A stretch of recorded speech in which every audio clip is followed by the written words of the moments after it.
고대 이집트 예술 하면 뭔가 딱 떠오르는 이미지가 있으시죠? 되게 독특하고 신비롭고. 근데 그거 아세요? 이 예술이 무려 3,000년 동안 거의 똑같았다는 거.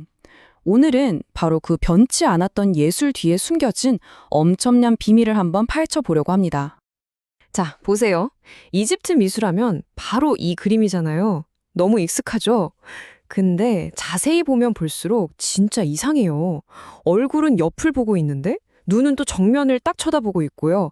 어깨랑 몸통은 앞모습인데 다리는 또 옆으로 걷고 있단 말이죠. 아니, 고대 이집트 사람들은 대체 왜 사람을 이렇게 기묘하게 그렸을까요? 네, 바로 그 질문. 이게 오늘 우리가 풀어야 할 무려 3,000년짜리 수수께끼입니다. 이게 그냥 당시 유행 같은 게 아니었어요.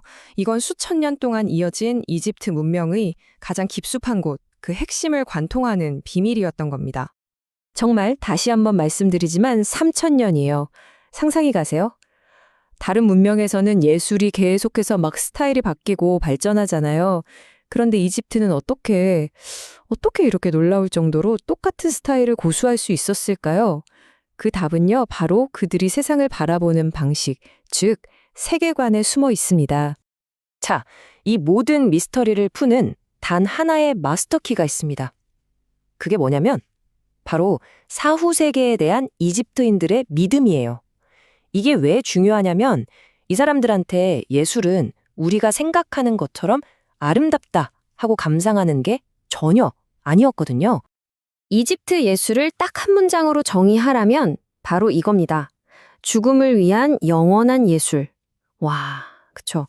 살아있는 사람을 위한 게 아니었어요. 죽은 사람의 영원한 삶을 위해서만 존재했던 거죠.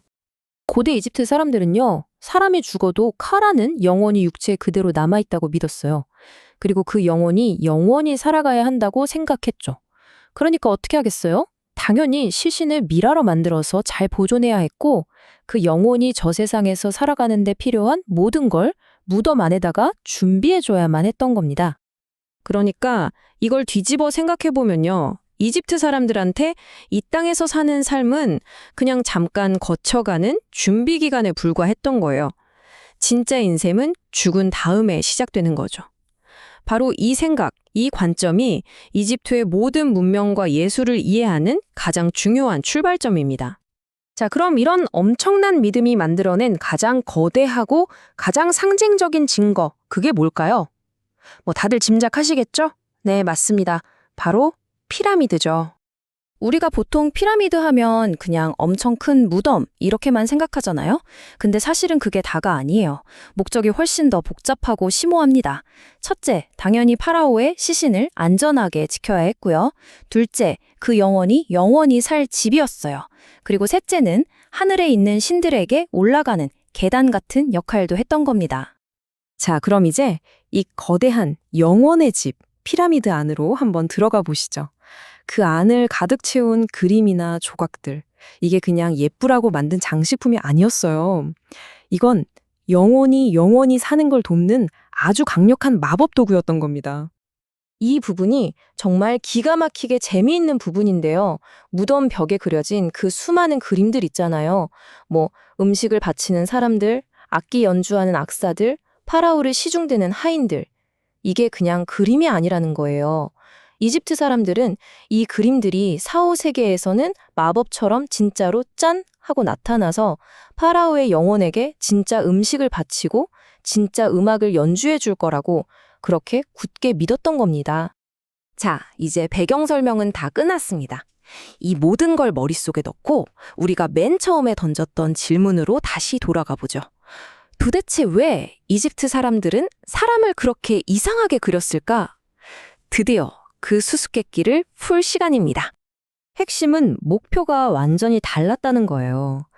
우리는 어때요? 지금 이 순간 눈에 보이는 그대로를 사실적으로 그리는 걸 중요하게 생각하잖아요. 그쵸? 하지만 이집트 사람들은 그게 아니었어요. 그들은 영혼이 나중에 부활해서 사용할 가장 완벽하고 이상적인 설계도를 만들고 싶어 했던 겁니다. 그래서 어떻게 했느냐? 인체의 각 부분을 그 부분의 특징이 가장 잘 보이는 각도에서만 딱딱 골라서 그린 다음에 이걸 하나로 합친 거예요. 자, 보세요. 머리는 옆모습이 윤곽이 제일 잘 보이죠? 근데 눈은 정면을 봐야 전체가 다 보이잖아요. 어깨랑 몸통은 딱 정면에서 봐야 그 넓이를 알 수 있고요. 그리고 다리랑 발은 옆에서 봐야 움직이는 느낌이 살죠. 바로 이거예요.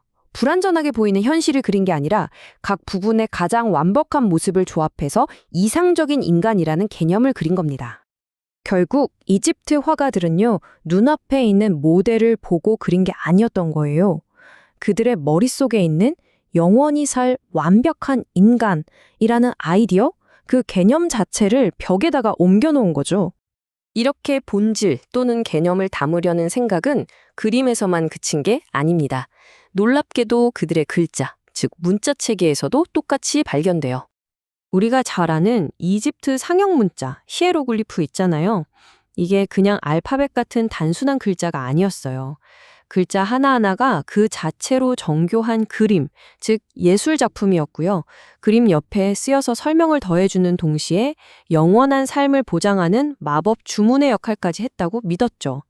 뭐랄까, 글자와 그림이 하나였던 셈이에요. 바로 이겁니다. 영원. 이 영혼에 대한 엄청난 집착.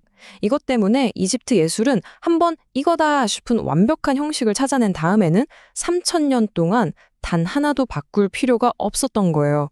왜냐? 그 사람들한테 변화라는 건 곧 불완전함을 의미했으니까요.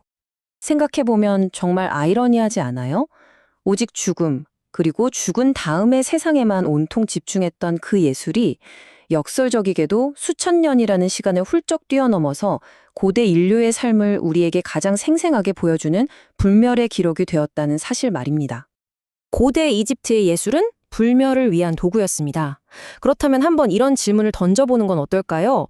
지금 이 순간 우리가 남기고 있는 이 수많은 사진들, 영상들, 이 예술 작품들은 3,000년 뒤의 미래인들에게 지금의 우리를, 우리 시대를 뭐라고 이야기해 줄까요?